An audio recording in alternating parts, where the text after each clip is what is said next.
हाय, मी रुपाली। आज माझी ब्राईड होती मलाडला। दुपारी 12:30 वाजता आम्ही घरातून निघालो आणि बाहेरचं थोडं खाऊन घेतलं। त्यानंतर वाटेत थोडे फ्लावर्स घेऊन आम्ही लोकेशनवर जायला निघालो।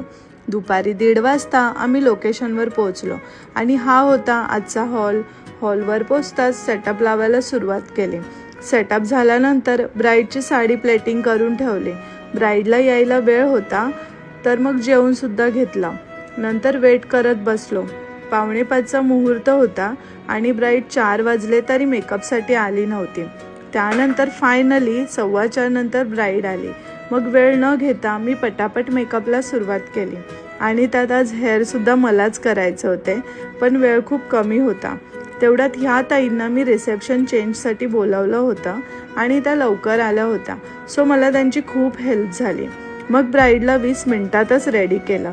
वेळ खूप कमी असल्यामुळे ब्राईडच्या आफ्टर लुकचे पुरेसे व्हिडिओज घेताच आले नाहीत। मग ओटी भरून ब्राईड विधीसाठी गेली। मंगलाष्टके झाले आणि आम्ही निघालो। तर कसा वाटला तुम्हाला हा माझा खूप घाईत असलेला वर्क डे? भेटूया पुढच्या व्लॉगमध्ये। बाय।